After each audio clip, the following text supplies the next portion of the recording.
તો હવે આપણી વચ્ચે પૂજનીય બાઈજી મહાત્મા શ્રી અર્ચનાબાઈજીને આપ લોકોને ખૂબ સુંદર સત્સંગ સંભળાવશે, કારણ કે એની વાણીની અંદર બહુ મીઠાશ છે. એ ભજન ગાય, સત્સંગ કરે, પણ આ છે ને તમારે ઊંઘવાનું નથી. એટલે એકવાર પ્રેમથી અને દિલના ભાવથી બંને હાથ ઊંચા કરી અને પરમાત્માના નામનો જયકારો લગાડવાનો.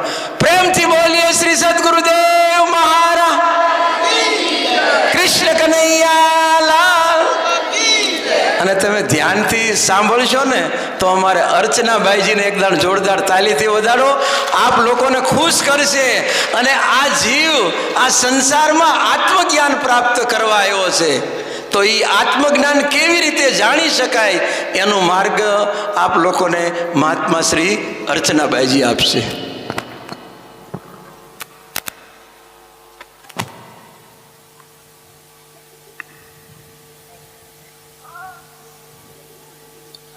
हे नाथ सब सुखी हो,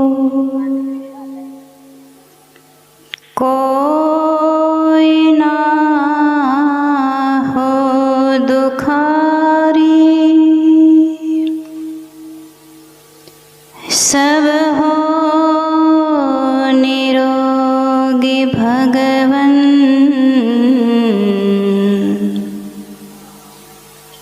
धन धान्य के भंडारी,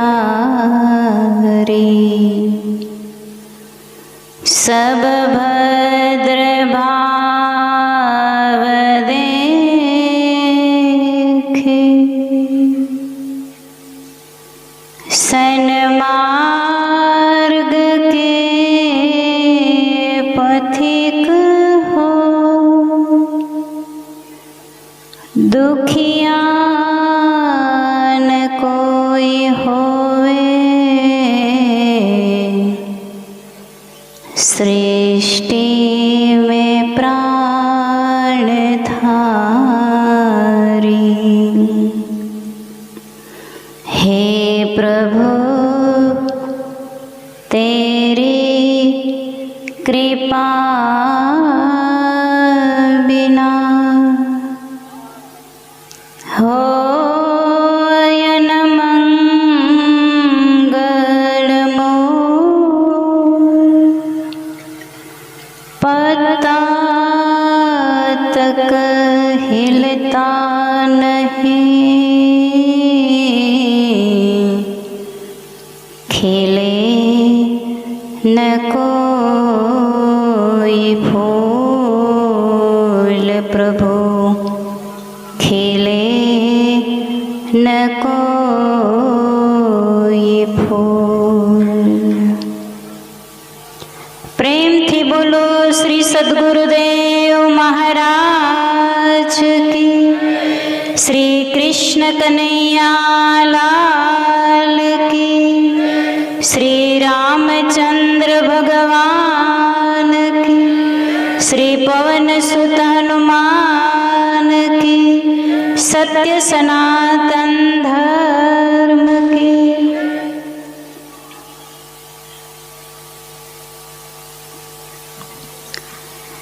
उपस्थित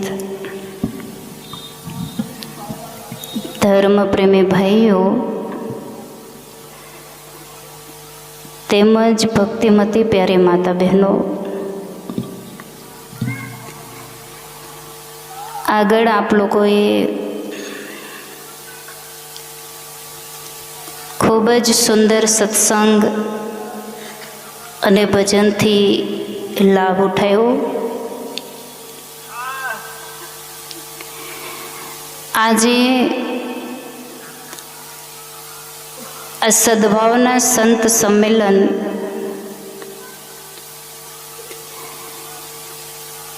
રાકેશભાઈના પુણ્યતિથિ નિમિત્તે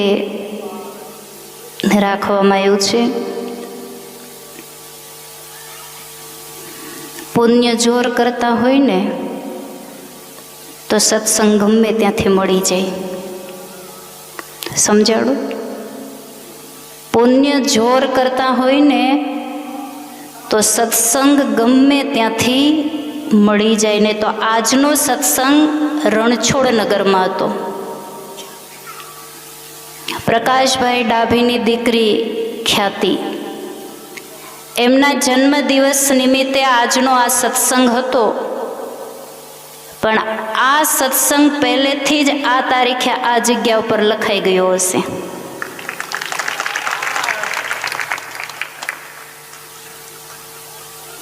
અને ગત આત્માની પાછળ જ્યારે જ્ઞાની સંતો દ્વારા સત્સંગ થાય,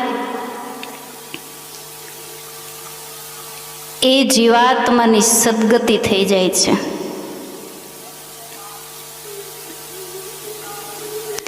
જેણે જેણે પોતાના જીવનની અંદર સાધુની સંગતિ અને હરિકથાને પ્રાપ્ત કરી છે, ઇતિહાસને ઉઠાવીને જોશો તો સ્વર્ગમાંથી વિમાન લેવા આવ્યા છે. કોને કોને જવું છે? હે, સ્વર્ગમાંથી વિમાન લેવા માટે આવ્યા છે એવું ઇતિહાસ બતાવે છે. ધુંધકારીને લેવા આવ્યું. શ્રોતાઓએ પ્રશ્ન કર્યો કે કથા મંડપની અંદર બધા જ લોકો સત્સંગ શ્રવણ કરતા હતા, તો વિમાન માત્ર ધુંધકારી માટે જ કેમ આવ્યું?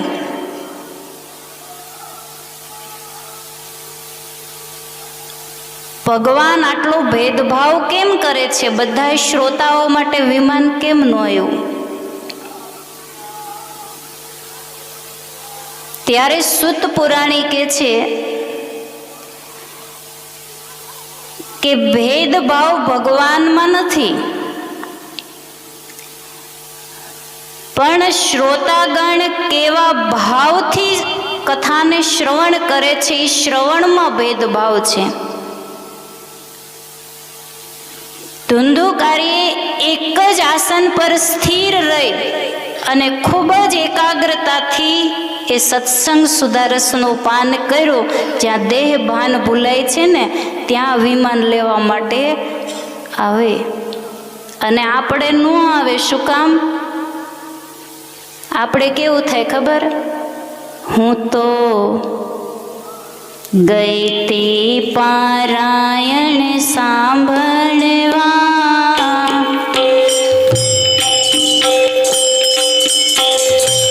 નથી આવડતું? હું તો ગઈ તે સાંભળવા પારાયણ, મારો લોટો લઈ ગયો નારાયણ. હું તો ગઈ તે સાંભળવા. આવડી ગયું જો.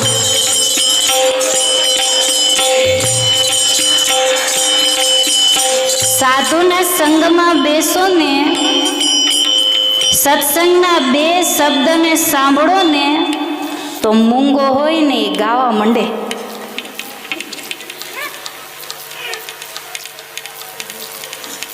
આંધળો હોય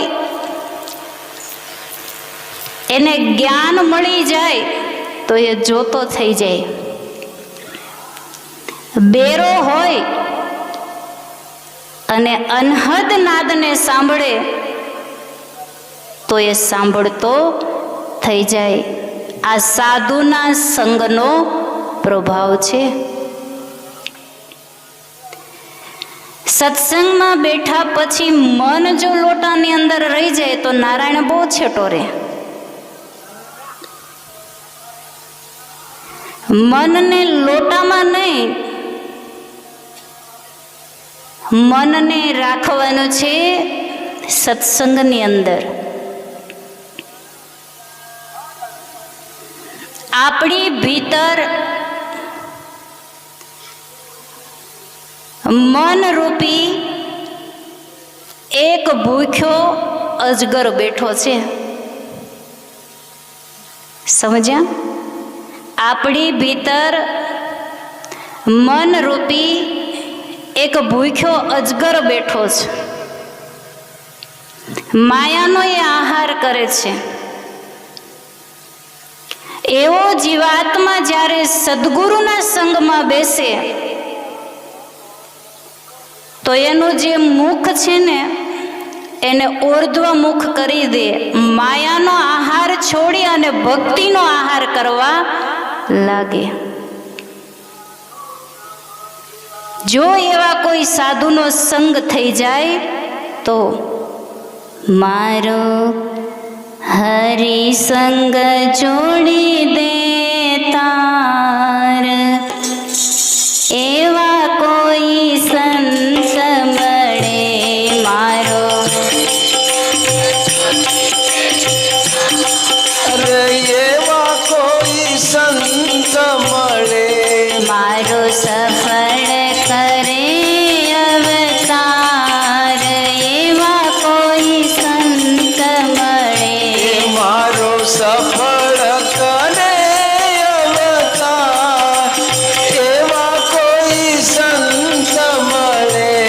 એના ચરણોમાં સુખ ને શાંતિ મળે, એના ચરણો સુખ તે શાંતિ મળે. મારા જન્મ મરણના ફેરા ટળે, મારા જન્મ મરણના ફેરા ટળે. મારી નૈયા ઉતારે ભવ પાર, એવા કોઈ સંત મળે. મારી નૈયા ઉતારે ભવ પાર, એવા કોઈ સંત મળે. હે પ્રભુ, મને એવા સંતનો ભેટો કરાવી દ્યો કે મને ડાયરેક્ટ તારો ભેટો થઈ જાય. અરે રે એવા કોઈ સંતની સાથે મિલન કરાવી દ્યો જે આઠે પોર મારા મનની અંદર શાંતિ અને આનંદ રહે. એવા કોઈ સદગુરુનો સંગ કરાવી દો કે મારા જન્મ મરણના મહા દુઃખને ટાળી દે. મને એવા કોઈ સંતની સાથે મિલન કરાવી દો. સંતની અંદર એટલી તાકાત છે કે એ જીવાત્માને ડાયરેક્ટ ભગવાનના ઘર સુધી પહોંચાડી દે છે. એક ઈયળ હોય ને, ઈયળ એ બગીચામાં રહેતી હોય, ફૂલના બગીચામાં. એમાં એક ઈયળ છે ને એ બહુ ભક્તિભાવ વાળી હતી.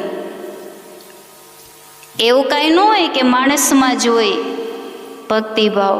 84ના જીવ પણ એવા હોય છે, પૂર્વનું કોઈ પ્રારબ્ધ હોય ને તો એની અંદર ભક્તિભાવ જાગે છે. એટલે તો જ્યાં સત્સંગ થતો હોય ને ત્યાં ગાય આવે છે, ભેંસ આવે છે, કૂતરાઓ આવે છે, પણ આપણે બધા ડાયા એટલે કોઈને બેસવા દેતા. એને એની મોજ છે જો, હે ને.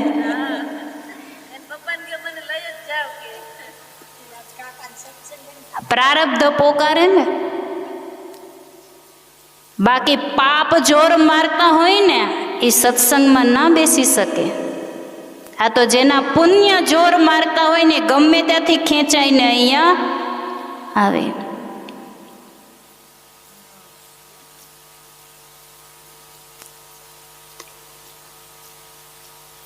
તો કહેવાનો ભાવ એ છે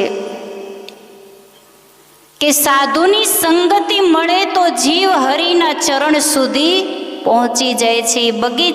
બગીચામાં રહેવાવાળી ઈયળ એને એમ થયું કે લાઈને હું ભગવાનના દર્શન કરવા માટે જાઉં.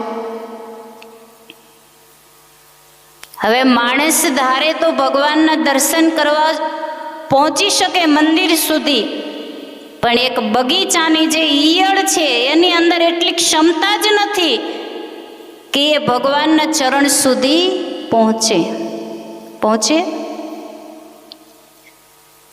પણ એને બુદ્ધિ વાપરી. સત્કાર્યની અંદર બુદ્ધિ વપરાય તો ભગવાન મળે.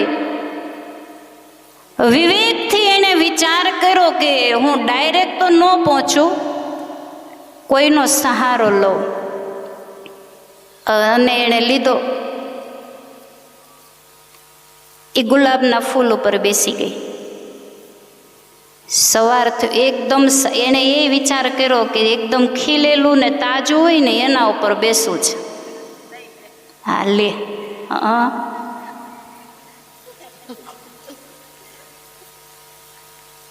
હારું હારું જ ગમે ને આપણને બધાને. શાકભાજી લેવા જાવ તો સારા સારા રીંગણા ગોતો,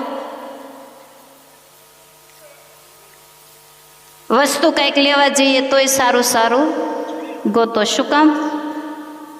ખિસ્સામાંથી દેવાના હોય એટલે સારું સારું આપણે પકડીએ. એમાં સ્ટેજ લાગ્યું છે ને, અહીંયાથી સારું સારું લઈ લેજો, હે ને? અહીંયાથી સારું સારું લઈ લેજો તો જ તમે બધા હીરો. એટલે આ સદભાવના સંત સંમેલન છે ને, એ જીરોમાંથી હીરો બનવાની યાત્રા છે. એટલે ઓલો નહીં હો, ઓલો હીરો નહીં, સલમાન ખાન ને અક્ષય કુમાર ને એ નહીં. ભગવાનનો હીરો બનવાનો છે, ગળામાં પહેરવાનો નહીં. ભગવાનના હૃદયમાં સ્થાન મળે એવો ભગવાનનો સાચો હીરો બનવાનો છે. સરસ તાજું ખીલેલું ફૂલ હતું ને ફટાફટ એના ઉપર બેસી ગઈ. સવાર થયું, માળી આવ્યો અને તાજા તાજા ખીલેલા મસ્ત મોટા મોટા ગુલાબ હતા ને એને ફટાફટ તોડી લીધા. માળી ગયો બજારમાં વેચવા માટે. ભગવાનનો ભક્ત હતો, એણે ખરીદી લીધા. 4-5 ફૂલ લઈ અને એ મંદિરે જાય છે. અને જેવું જ પેલું ગુલાબ ભગવાનના ચરણોમાં ચડાવ્યું ને એટલે ઈયળે આંખ ખોલીને તો સીધા ભગવાનના ચરણ સુધી પહોંચી ગઈ હતી. બસ આટલું જ તમારે કરવાનું છે. એક ફૂલની જરૂર છે. કયું ફૂલ? આ ગુરુ મહારાજ રૂપે ફૂલની જરૂર છે. આવા કોઈ સદગુરુ મળી જાય અને એનો સહારો લઈ લો ને, વાયા વાયા ક્યાંય નહીં. પણ આપણે થાય છે કેવું ખબર? વચ્ચે વચ્ચે ઉતરી જાય છે. નહીં તો એ બગીચામાં બજારમાં તો ગઈ હતી ને ઈયળ, હે ને? ડાયરેક્ટ તો ત્યાં પોટલું નહોતું ગયું.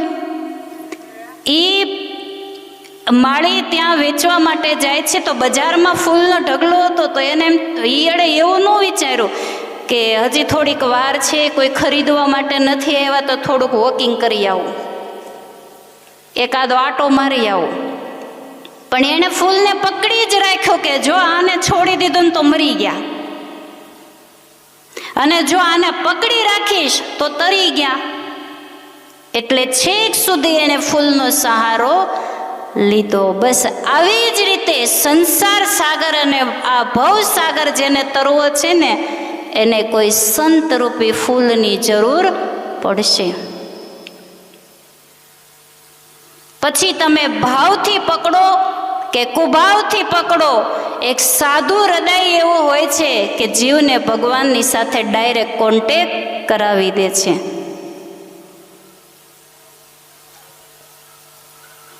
એક સમયની અંદર જગન્નાથપુરીમાં એક સંત રહેતા હતા, જેનું નામ હતું માધવદાસ.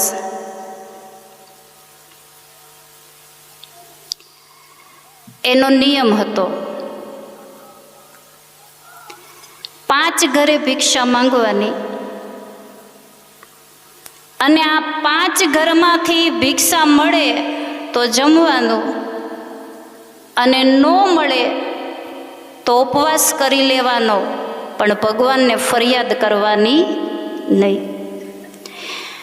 5 ઘરમાં એક ઘર એવું હતું કે એ ઘરમાંથી સંત માધવદાસને કોઈ દિવસ ભિક્ષા નહોતી મળતી, ક્યારેય નહીં. નહોતી મળતી છતાંય એ સંત માધવદાસ એ જ ઘરે સૌથી પહેલા ભિક્ષા લેવા માટે જાય. સાધુની એક અલગ મસ્તી હોય છે. હે ને? બધાય ઘરેથી કઈ ને કઈ વસ્તુ મળે, પણ આ ઘરમાં એક ડોશીમાં રહેતા હતા. ત્યાં એ સંત ભિક્ષા માંગવા માટે જાય તો કોઈ વસ્તુ ન મળે, પણ મળે ને તો ગાળી મળે. ગાળી જ આપે, ગાળ જ આપે એને. સંત દરવાજે જઈને ઉભા રે, મૈયા ભિક્ષામ દેહી, એટલે સીધો શ્લોકનો વરસાદ જ થવા લાગે. કમાવું ધમાવું કાંઈ નથી, ઉપડી જ પડે જોડી લઈને, ત્યાંથી જ ચાલુ કરે. જ્યારે જોઈએ ને ત્યારે ગુસ્સામાં જ હોય, મારી જેમ અહીંયા જ હોય. ડોશીમાં કાયમ ગુસ્સામાં રહેતા. અને એ સંત ભિક્ષા માંગવા જાય ને રોજ એને ગાળો આપે. એક દિવસ એમની સાથે જે હરિભક્તો જતા ને, એણે એમ કીધું કે બાપુ, ડોશીમાં તમને કોઈ દિવસ કાંઈ નથી આપતા, તોય શું કામ તમે એમના ઘરે જાઓ છો? અને તે દિવસે એ સંત માધવદાસ હરિભક્તોને એમ કે છે કે જો કોઈ નહીં દેતા સો વો દેતી હૈ. હે, તમે શબ્દોને પકડજો કે જે કોઈ નથી આપતા એ પેલા માડી આપે છે, અને જે પણ આપે જો ભી દેતી હે દિલ સે દેતી હે. તમે કોઈને ગાળ આપો તો સીધા મનથી જ આપો, અંદરથી નીકળે. હે, કેટલી જોરથી નીકળે कि जो भी देती है दिल से देती है, मन से देती है, और कोई नहीं देता वो बुढ़िया माई देती है. અને આ બધાયથી સહન ન થાય હો. આ ભિક્ષા થાય સહન? એ તો કોઈ કોઈ સાધુ જ એને સહી શકે. ખોદ ખાદ ધરતી સહે, काट कोट बन राय. खोद खाद धरती सहे, काट कोट बन राय. साधु वचन कटु वचन साधु सहे, सबसे सहान जाय. कटु वचन साधु सहे, सबसे सहान जाय.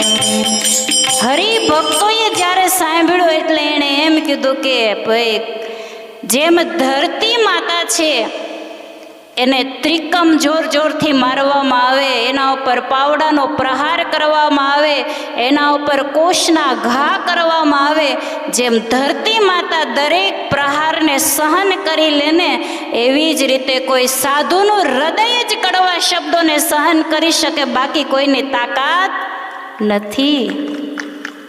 કટુ વચન સાધુ સહે, સબસે સહા ન જાય. હવે આ સંતને તો મજા પડી ગઈ. રોજ ભિક્ષા માટે નીકળે, રોજ ભિક્ષા માટે નીકળે, અને એમાંય દિવાળીનો તહેવાર આવ્યો. આ કાંઈ ન આપે તો એટલી ઉતાવળ ત્યાં જવાની. દિવાળીનો સમય હતો અને સંત માધવદાસ વળી પાછા એ ડોશીમાના આંગણે જઈને કહે છે કે મૈયા ભિક્ષામ દેહી. અને બરાબરની દાય ચડેલી હતી. કેટલા દિવસનો ભેગો થયો હતો. ગુસ્સો એને એક જ કારણથી આવતો હતો કે એમના દીકરાના લગ્ન થયા. એના લગ્નને ઘણા વર્ષો વીતી ગયા, પણ એમના દીકરાના ઘરે દીકરો નહોતો, અને એના કારણે એને સાધુ ચરણમાં પ્રીત નહોતી, એને ભગવાનમાં વિશ્વાસ નહોતો, અને એના કારણે એ સંતને રોજ ગાળો આપતી હતી. આ કથા મને તમને એ શીખવાડે છે કે ભાગ્યમાં હશે તો સંતાન પ્રાપ્ત થશે, પણ ક્યારે સંત પ્રત્યે, ક્યારે ગુરુ પ્રત્યે, કે ક્યારે ભગવાન પ્રત્યે તમારી શ્રદ્ધાને ક્યારે ડગાવતા નહીં. કારણ કે એ ભવસાગરને તારવા માટેના સાધન છે, અને ઈશ્વરની સાથે જો વ્યવહાર બગાડી નાખશો તો આ દુનિયામાં ક્યાંય રહેવાનું ઠેકાણું મળવાનું નથી. એમના દીકરાના ઘરે કોઈ દીકરો નહીં હતો, કોઈ સંતાન નહીં હતું. એના કારણે ડોશીમાં કાયમ ગુસ્સામાં રહેતા. દિવાળીનો સમય, ઘરમાં સાફ સફાઈ કરતા હતા, હાથમાં પોતું હતું, દિવાલ સાફ કરે, ચૂલો સાફ કરે, બારી બારણા લૂછે, અને એની સફાઈ કામ દિવાળીની હાલતી હતી. તમે બધા કરો છો ને? કરી હતી? વરહમાં એકવાર ઘરને નવડાવવાનું હોય, એટલે ઉપરથી નીચે સુધી આખું ઘર બધા બહેનો ધોઈ નાખે. વરસમાં જેમ એક દિવસ ઘરને ધોઈ નાખો છે ને, બસ જિંદગીમાં એકવાર મનને ધોઈ નાખજો, ભગવાન દોડતો આવશે. હે, ભગવાન દોડતો આવશે જો મન ધોવાઈ જશે ને તો. સંત માધવદાસ દિવાળીના દિવસે જ ભિક્ષા લેવા માટે ગયા. આંગણે જઈને કે મૈયા ભિક્ષામ દઈને દાજ ચડેલી તેને હાથમાં પોતું સીધો ઘા કર્યો, હૃદયમાં વાગ્યું. માધવદાસ કે હાશ, આજે કાંઈક આપ્યું, હે આજે કાંઈક આપ્યું, અને ઘા કર્યો ને પછી બીક લાગી. ઘણા એને કેવું થાય, ગુસ્સો બહુ કરી લે, પછી ગુસ્સો શાંત થાય ને પછી બીક લાગે. ડોશીમાં એ ઘા કરી દીધો અને સંતે એની સામે જોયું અને ડોશીમાં બી ગયા કે હમણાં શ્રાપ આપશે. પણ ભાઈ આ તો સંત હતા, સાધુ પુરુષ હતા, નિજાનંદમાં રહેવા વાળા હતા. એણે શ્રાપ નહીં, એણે આશીર્વાદ આપ્યો. જેવો જ પોતાનો ઘા કર્યો ને એટલે માધવદાસે સામે ઉત્તર આપ્યો, સંત માધવદાસ બે उत्तर इसी का देगा, संत माधवदास बे उत्तर इसी का देगा, पोता अगर दिया है माता पोता तुझे मिलेगा, पोता अगर दिया है माता पोता तुझे मिलेगा. માધવદાસના હૃદયમાંથી આશીર્વાદ નીકળ્યો અને ડોશીને કહી દીધું કે હે મૈયા, જાતે મને પોતું આપ્યું છે ને. પોતા હિન્દીમાં આપણે જે લાદી ઉપર જે ઘરમાં આપણે પોતા કરીએ ને એને હિન્દીમાં પોછા કહેવાય, અને દીકરાનો દીકરો હોય ને એને પોતા કહેવાય. તો અહીંયા સંત માધવદાસ એ ડોશીમાને એમ કે છે કે પોતા અગર દિયા હે દાન में तो जा પોતા તુજે મિલેગા. આશીર્વાદ આપી દીધો કે આ એક સાધુનો આશીર્વાદ છે, તે ભલે મને પોતું આપ્યું પણ એક દિવસ તારા ઘરે દીકરો આવશે. સમાધિસ્થ સાધુ હતા. સમય થયો અને દીકરાના ઘરે દીકરાનો જન્મ થયો. દીકરાના ઘરે દીકરાનો જન્મ થયો, 2 વર્ષ જેવો સમય થઈ ગયો છે અને ડોશીમાં એક દિવસ રોવે છે. બેનપણીઓ બધી ભેગી થઈ છે. આંગણામાં દીકરાનો દીકરો એનો પૌત્ર રમે છે અને રડતા બાળકને જોઈને ડોશીની આંખમાંથી દડ દડ દડ દડ અશ્રુની ધારા વહે છે. બેનપણીઓએ પૂછ્યું, શું થયું? એક દુઃખ હતું એ તો ભગવાને લઈ લીધું, હવે તો સુખના દિવસ છે, કેમ રડે છે?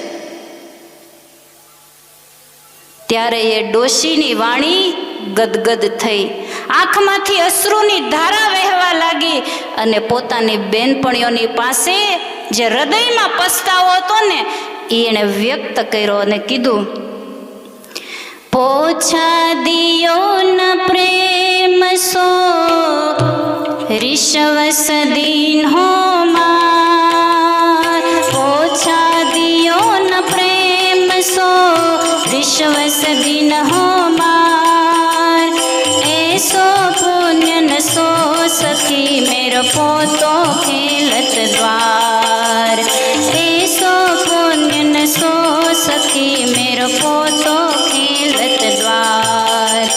जो मैं ऐसे संत को देती प्रेम प्रसाद, जो मैं ऐसे संत को देती प्रेम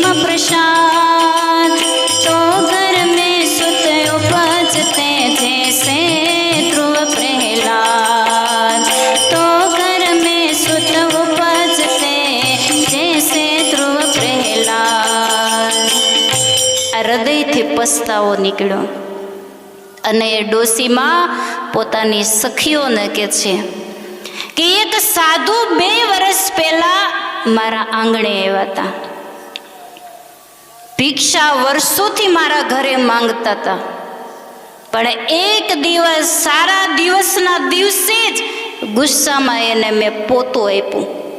ગુસ્સામાં પોતું દાનમાં આપ્યું અને એ સંતના હૃદયમાંથી આશીર્વાદ નીકળ્યા. અને મારા ઘરે, દીકરાના ઘરે આજે આ દીકરો રમે છે. પણ આજે મને હે સખી બહુ દુઃખ થાય છે કે જો એ જ સમયે એવા સંતને મેં ભાવથી ભિક્ષા આપી હોત. તમારા ઘરે કોઈ બ્રાહ્મણ આવે ને, કોઈ સંત આવે અને કોઈ સદગુરુ આવે ને, તો પ્રેમથી એમને જમાડજો, પ્રેમથી એનું સ્વાગત સન્માન કરજો. કારણ કે તમે ગુસ્સામાં દેશો ને તો એનું ફળ મળશે, પણ જો તમે પ્રેમથી દેશો ને તો એનું અનેક ગણું ફળ મળશે. આજે ડોશીમાં એની સખીને એમ કે છે કે એ સંતને મેં ભિક્ષાની અંદર પોતું આપ્યું અને એના ફળ સ્વરૂપે મારા ઘરની અંદર દીકરો રમે છે. પણ જો મેં ભાવથી આપ્યું હોત ને, મેં ગુસ્સામાં આપ્યું હતું, પણ જો મેં પ્રેમથી આપ્યું હોત અને ભાવથી આપ્યું હોત ને તો મારા ઘરે એક સામાન્ય દીકરો નહીં, કોઈ ભગવાનનો ભગત જન્મ લેત, કોઈ ધ્રુવ જેવો હોત, કોઈ પ્રહલાદ જેવો મારા ઘરની અંદર ખેલતો હોત. જો એ સાધુને મેં પ્રેમથી પ્રસાદ આપ્યો હોત તો. હવે આ બધું તો સમજાઈ ગયું, પણ ઓલા સંતે પોતાનું કર્યું હું હે? એને ઘરે લઈ ગયા હશે, એને ઘર બાર તો કઈ હતું નહીં. એટલા રાજી એ સંત થઈ ગયા છે કે ડોશીમાએ આજે કંઈક ભિક્ષા આપી અને એ પોતાને લઈને એ સંત નીકળી પડ્યા. ડાયરેક્ટ ગંગા કાંઠે ગયા. કેટલા દિવસનું મેલું હળદા જેવું તમારા ઘરમાં હશે ને, ધોઈ નાખજો. ઘણા તો એવા હોય ને ફૂહડ જેવા, ખોટું નહીં લગાડતા હો, તમે અમારા છો ને એટલે ઘા કરીએ જ. ભલે તમે અમને તમારા ન સમજતા હોય, પણ અમે તો તમને અમારા સમજીએ જ, એટલે આખા હાગમટી આવ્યા બધાય હે. સીધા ગંગા કાંઠે ગયા. પોતું દાંત કાઢે, સંતના હાથમાં પોતું આવ્યું ને તો એ દાંત કાઢે. એટલું રાજે હાશ ડોશીના પંજામાંથી છૂટ્યું હે. ડોશીના હાથમાંથી છૂટી ગયું. ઘડીક ચૂલા ઉપર, ઘડીક દિવાલ ઉપર, કેટલા પાપ કરતું હતું. એટલો રાજી થયો છે, એટલો રાજી છું. વિચાર કરજો સજ્જનો, જ્યારે સદગુરુ હાથ પકડી લેશે ને તો અંતરમાં આનંદ હી. जिसे जीवन में मिला सत्संग है, उसे हर घड़ी आनंद ही आनंद है.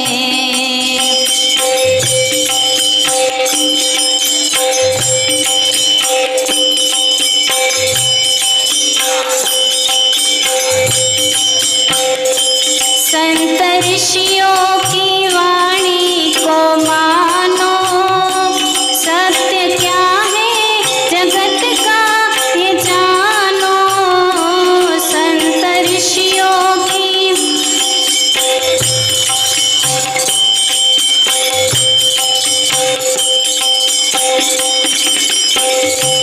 सत्य क्या है जगत का ये जानो. जिसे साधु की हो, जिसे साधु की संगत पसंद है, उसे हर घड़ी आनंद ही आनंद है. जिसे साधु की संगत पसंद है, उसे हर घड़ी आनंद ही आनंद है. उसे हर घड़ी आनंद ही आनंद है. સાધુના સંગમાં હંમેશા આનંદ હોય છે.